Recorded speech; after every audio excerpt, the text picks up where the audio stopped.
perempuan adalah madrasah pertama buat anak-anak, makanya perempuan harus cerdas, harus pintar, harus terampil, sehingga bisa mendidik anak-anak secara baik.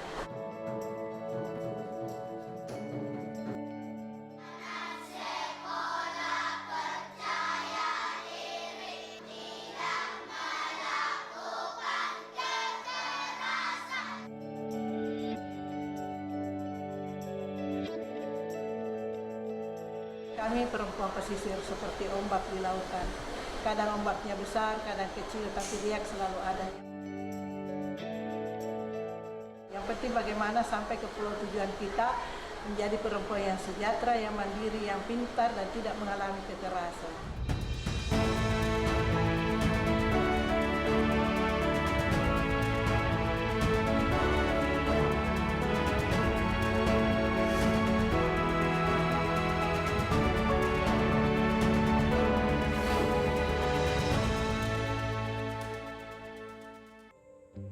Makassar, kota metropolitan di bagian timur Indonesia, merupakan wilayah dengan jumlah penduduk terbesar kelima di Indonesia. Padatnya penduduk menjadikan Makassar memiliki ragam cerita. Hal ini pun tak menutup terjadi kesenjangan sosial antara masyarakat, karena sumber daya laut menjadi sumber penghasilan. Mereka yang tinggal di pesisir pun lebih memilih menjadi nelayan. Namun pilihan kehidupan warga pesisir ini tak lepas dari permasalahan. Tak jarang hasil laut yang dibawa pulang tidak bisa memenuhi kebutuhan ekonomi keluarga sehari-hari. Penghasilan yang ditentukan oleh hasil tangkapan laut memberikan tekanan pada para nelayan. Ketika gelombang besar, para nelayan bisa tak melaut sama sekali hingga berhari-hari. Tak mampu memenuhi kecukupan ekonomi, berbuntut pada masalah sosial, mulai dari kekerasan dalam rumah tangga, penyimpangan prostitusi, hingga eksploitasi pada anak. Di kawasan utara kota Makassar, tepatnya di Jalan Barukang, Kecamatan Ujung Tanah, ada seorang bernama Nur Aini. Sebagai seorang ibu, ia sangat memahami konflik domestik yang dihadapi para perempuan pesisir. Berangkat dari hal itu, ia mengumpulkan perempuan pesisir yang pernah menjadi korban kekerasan rumah tangga untuk bangkit dan membangun usaha bersama. Usaha yang didirikan sejak tahun 2006 diberi nama Kelompok Wanita Nelayan Fatima Az-Zahra. Kelompok ini bergerak di usaha penganan hasil laut. Olahan makanan bersumber dari bahan baku hasil tangkapan nelayan di tempat tinggal mereka. Usaha yang dikembangkan tersebut kini telah beranggotakan sekitar 600 orang yang pada umumnya merupakan korban kekerasan dalam rumah tangga dan keluarga nelayan di wilayah pesisir kota Makassar dengan penghasilan ekonomi di bawah rata-rata. Jadi latar belakang terbangunnya kelompok wanita nelayan Fatima Az-Zahra ini adalah karena ketergantungan para nelayan kepada punggawa, dan yang menerima dampaknya adalah istri nelayan sebagai penerima dampak dari kemiskinan itu. Saya berpikir mungkin perlu membangun suatu kelompok yang mana ada himpunan dari istri-istri nelayan, sehingga kita berharap ke depan jika berbicara tentang perempuan pesisir dan nelayan, tidak lagi berbicara tentang orang yang bodoh, orang yang terkebelakang, orang yang tidak punya pendidikan, orang yang punya etika. Tetapi kami mau jika ke depan berbicara tentang perempuan nelayan dan pesisir, di situ ada perempuan yang cerdas, perempuan yang terampil, perempuan yang sejahtera. Itulah tujuan kita membangun kelompok ini, sehingga kami berusaha bagaimana mencerdaskan ini istri nelayan, sehingga ketergantungannya kepada punggawa atau tengkulak yang memiskinkan keluarga mereka itu bisa lepas.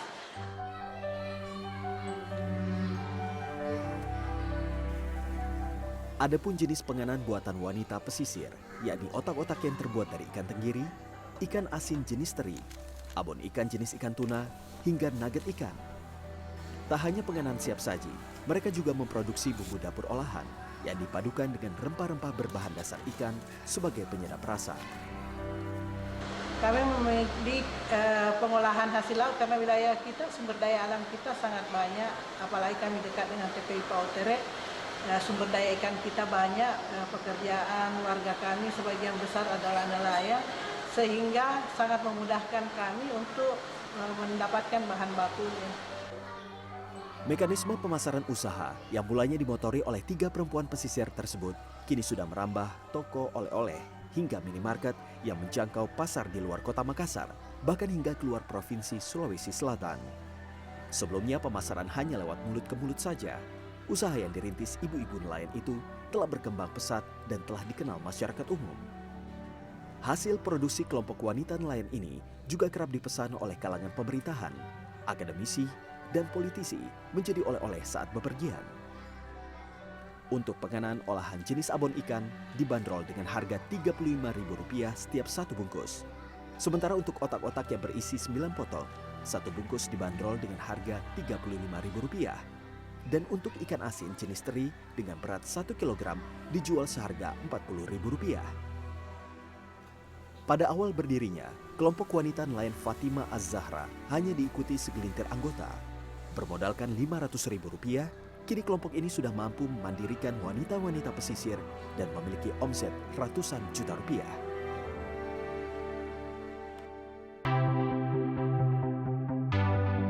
Jangan pelit, makin banyak berbagi ilmu, saya makin banyak mengajar abon, makin banyak yang beli abonku.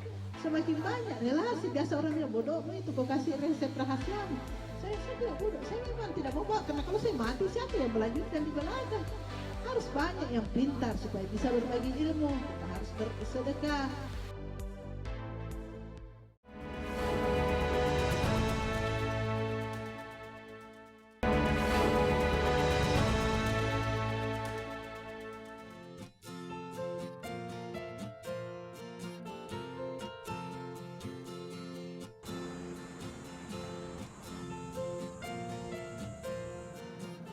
Sebagai orang tua tunggal, sejak tahun 2005, Nur Aini mesti berjuang sendiri untuk menghidupi 3 anak setelah ditinggal suaminya. Suaminya meninggal secara tiba-tiba karena serangan jantung. Butuh waktu 3 tahun bagi Nur Aini untuk kembali bergairah menjalani kehidupan setelah kepergian suami. Membesarkan 3 orang anak seorang diri, membuat Nur Aini harus mencari cara membiayai hidup. Berbekal semangat hidup dan dorongan tersebut, wanita berusia 51 tahun ini mengembangkan penganan olahan hasil laut. Bersama kelompok wanita nelayan Fatima Az-Zahra, Nur Aini menjadi rujukan banyak pihak, termasuk Dinas Kelautan, Perikanan, Pertanian, dan Peternakan KP3 Kota Makassar. Nur Aini sangat ahli dalam mengolah produk perikanan. Kerja keras serta semangat ini telah mengangkat pendapatan kelompoknya. Meski disibukkan dengan aktivitas sebagai ketua kelompok wanita nelayan, Nur Aini tidak pernah melupakan kodrat sebagai seorang ibu. Kasih sayang dan perhatian untuk anak-anaknya tak pernah kurang. Dinur, anak sulung Nur Aini pun selalu terkagum-kagum dengan kemampuan sang ibu. Iya, luar biasa sekali lah, karena bisa merawat 3 orang anak dengan seorang diri. Terus dia itu tetap mampu mengayomi masyarakat sekitarnya. Bagaimana dia memperhatikan orang-orang di sekitarnya. Kalau saya pengen menjadi superhero, karena memang ibu tidak pernah mengeluh. Apapun dalam kondisi apapun dia tidak pernah mengeluh sama anaknya, tidak pernah perdengarkan keluh kesahnya ataupun ada apapun itu. Karena memang ibu orangnya sabar, memang sabar.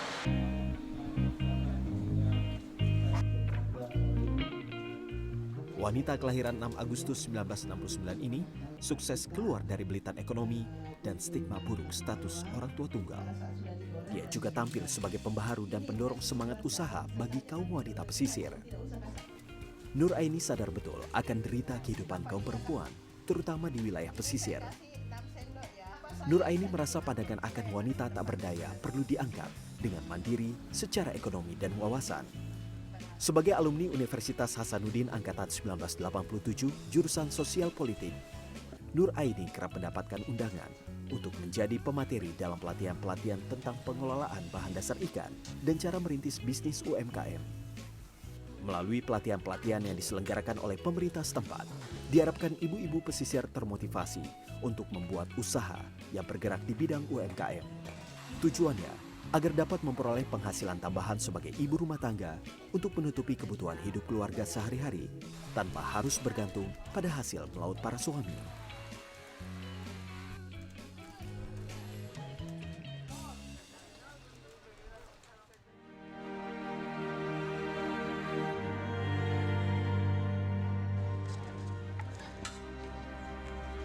Sebagai ketua kelompok wanita nelayan, sosok Nur Aini juga peduli antar sesama anggota. Tak jarang Nur Aini mendatangi rumah anggota kelompoknya walau hanya sekedar memberi motivasi kepada mereka yang sedang menghadapi masalah keluarga. Nur Aini juga dikenal sebagai motivator yang baik. Meski sudah sukses, tidak membuat Nur Aini sombong atau mengubah gaya hidup. Nur Aini bahkan lebih memilih berjalan kaki seorang diri ketika berkunjung ke rumah anggota. Seperti saat mengunjungi kediaman Wati, ibu 4 anak yang ditinggal menikah suaminya. Jadi waktu pertama kali dia tahu, karena dia itu bersama dengan saya, awalnya kita pikir dia diambil begal. Tetapi ternyata ketahuan dia menikah di tempat yang lain. Nah, akhirnya ibu itu selalu menangis, malu-malu keluar rumah. Anak-anaknya begitu, dia juga bingung bagaimana memberi makan anaknya. Tapi untuk awal-awal kejadian, kita support dulu, kita kasih dulu bantuan, berupa makanan dan sebagainya. Terus kita beri modal, kasih ikut pelatihan-pelatihan, libatkan di pekerjaan kita. Akhirnya dia bisa mengembangkan dirinya bekerja di tempat lain. Setelah bergabung di kelompok wanita nelayan Fatima Az-Zahra, kini Wati perlahan dapat melupakan pengalaman pahit dan mulai bangkit. Dia juga telah mengembangkan kemampuannya setelah mendapat dorongan motivasi dari kelompok ini. Kini, Wati sudah memiliki penghasilan tetap dan mampu membiayai kebutuhan keluarga dan sekolah anak-anaknya. Setelah bapaknya pergi, saya kerja di Bu Eni. Kerja abong, cabut tulang. Sekalian saya juga kerja di Jimantang untuk menghidupi anak, karena anak-anak semua masih sekolah, baru tinggalkan suami. Tapi coba bangkit. Iya, tapi sekarang Saya sudah bisa. alhamdulillah. Perempuan adalah madrasah pertama buat anak-anak, makanya perempuan harus cerdas, harus pintar, harus terampil, sehingga bisa mendidik anak-anak secara baik. Anak-anak pun tidak boleh mengalami kekerasan, dia punya hak-hak dasar selaku anak.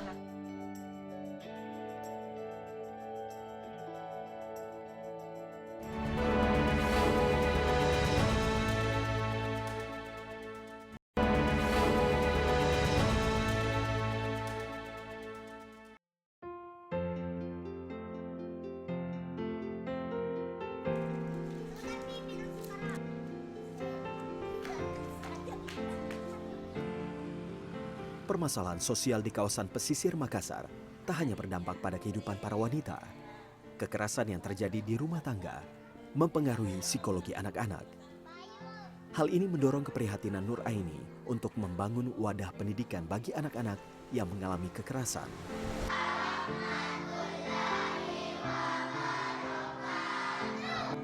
Sejak tahun 2016, Nur Aini mendirikan sekolah non-formal yang diberi nama Sekolah Anak Percaya Diri.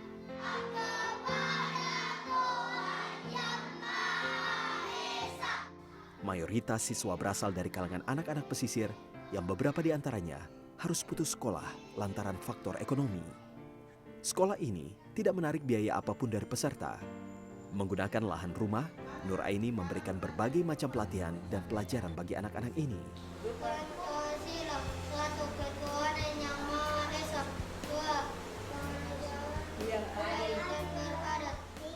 Tidak hanya mengajarkan baca tulis, penanaman nilai-nilai cinta tanah air pun diajarkan melalui kesenian tradisional seperti tari gandrang bulu. Tak lupa, permainan juga disematkan dalam program sekolah. Nur Aini merasa anak-anak tetap harus bermain agar mereka tak melewatkan kebahagiaan masa kecil. Sekolah Anak Percaya Diri latar belakangnya terbangun karena awalnya yang kita sentuh dulu lansia. Karena kemampuan kelompok itu hanya mampu untuk lansia, karena saya pikir cuma berapa orang. Tapi setiap tahun bertambah sampai menjadi 150 lansia. Dengan pertimbangan menyenangkan orang tua dan sebagainya. Dan lansia juga mengasuh kadang cucunya. Tapi saya pikir kalau lansianya saja orang tuanya tidak dibina, akan susah juga. Makanya saya buat sekolah perempuan pesisir. Di situ juga kita mendorong bagaimana ibunya menjadi cerdas, menjadi pintar dan sebagainya. Tetapi kalau ibunya bisa, anaknya tidak bisa, bagaimana? Jadi akhirnya kita bangun sekolah anak percaya diri untuk membangun etika bagi anak-anak, bagaimana dia kalau bicara tidak banyak kebun binatang di mulutnya, bagaimana dia menjadi anak nelayan yang beretika, yang cerdas, yang terampil. Jadi semuanya tersentuh, orang tua, nenek, anak, karena itu bagian dari keluarga yang harus saling mendukung, tidak boleh setengah-setengah di dalam pendampingannya, tetapi harus secara bersama-sama supaya memperoleh hasil yang bagus. Arni Wahyuningsih, salah satu murid yang berumur 13 tahun, masuk sekolah anak percaya diri pada tahun 2017. Dirinya merasa nyaman dengan proses belajar mengajar yang diterapkan oleh Nur Aini. Ia merasa sekolah ini tidak membuatnya jenuh dan ia tetap dapat bersenang-senang bersama teman-teman. Biasa belajar membaca, menulis, melukis, menggambar dengan belajar menari. Karena dengannya adanya pandemi ini kita tidak boleh berkumpul lagi kayak dulu. Kalau kita ini kena virus, jadi kita harus menjaga jarak.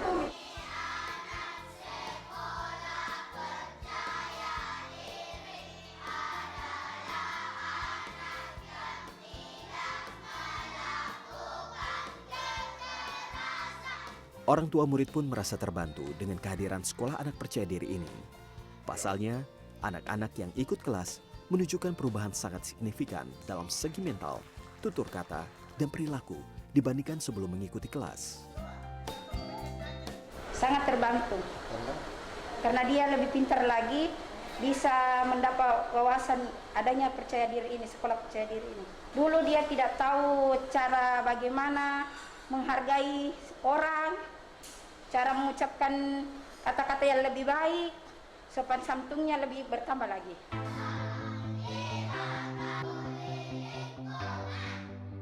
Kerja keras dan usaha pemberdayaan wanita serta pendidikan karakter anak-anak pesisir yang dilakukan Nur Aini membuahkan hasil. Data Pusat Pelayanan Terpadu Pemberdayaan Perempuan dan Anak P2TP2A Pemerintah Kota Makassar mencatat, tren jumlah kasus kekerasan dalam rumah tangga di wilayah Kecamatan Ujung Tanah terus mengalami penurunan dari tahun ke tahun. Di tahun 2018, jumlah kasus kekerasan dalam rumah tangga di wilayah itu tercatat sebanyak 13 kasus. Tahun 2019 diketahui 12 kasus. Sementara hingga di tahun 2020, memasuki pekan pertama di bulan November, sebanyak 9 kasus. Penurunan kasus ini diakui lantaran pendampingan yang diberikan Nur Aini kepada kelompok perempuan pesisir di wilayah tersebut. Kalau berbicara dengan data kekerasan, terutama dalam kekerasan dalam rumah tangga di wilayah Kecamatan Ujung Tanah ini memang akhir ini agak mulai menurun. Jadi kita bisa lihat persentasenya tahun 2018 itu hanya 13, tahun 2019 ini hanya 12, sementara tahun 2020 ini baru 9. Nah, ini kelihatan memang agak menurun daripada kecamatan yang lain karena ada salah satu tokoh perempuan di sana namanya Bu Nur Aini. Ini adalah dia mendampingi kelompok-kelompok perempuan pesisir selama ini bagaimana dia semandiri dan membantu mereka dengan memberikan skill-skill mereka supaya mereka juga bisa nantinya menyekolahkan anaknya dan bisa nantinya punya usaha mandiri begitu. Nah, Ibu Nur Aini memang kerjasama dengan P2TP ini untuk bagaimana kedepannya kekerasan perempuan dan anak ini nantinya bisa mencapai titik nol di wilayah Kecamatan Ujung Tanah.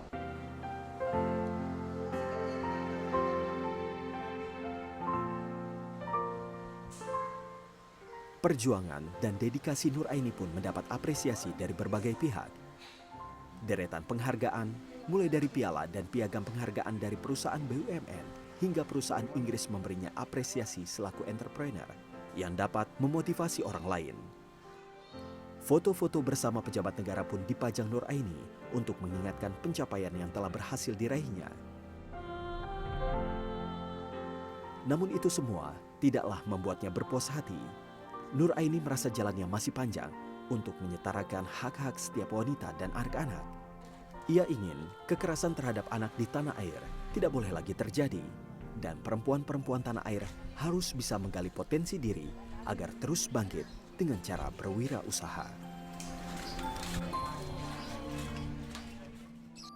Buat saya, kalau seorang perempuan, seorang anak tidak boleh mengalami kekerasan. Tetapi setiap perempuan harus mampu eksis dengan dirinya sendiri, dengan menggali potensi dirinya dan membangun wirausaha. Dan itu yang sangat penting, karena buat saya perempuan di dalam rumah itu adalah seperti leher. Kalau leher itu sehat, pasti bisa menopang kepala, menghadap kiri, menghadap kanan, tergantung leher yang sehat. Perempuan adalah madrasah pertama buat anak-anak, makanya perempuan harus cerdas, harus pintar, harus terampil, sehingga bisa mendidik anak-anak secara baik. Anak-anak pun tidak boleh mengalami kekerasan, dia punya hak-hak dasar selaku anak. Berikan hak dia sebagai seorang anak, hak bermain, hak belajar, dan hak-hak lainnya. Sehingga anak-anak di Indonesia itu merasa nyaman, merasa terlindungi, perempuan di Indonesia merasa nyaman dan terlindungi dengan tidak lupa menggali potensi yang ada dalam diri kita. Sama dengan kami perempuan pesisir, seperti ombak di lautan. Kadang ombaknya besar, kadang kecil, tapi riak selalu ada. Yang penting bagaimana sampai ke pulau tujuan kita, menjadi perempuan yang sejahtera, yang mandiri, yang pintar, dan tidak mengalami kekerasan.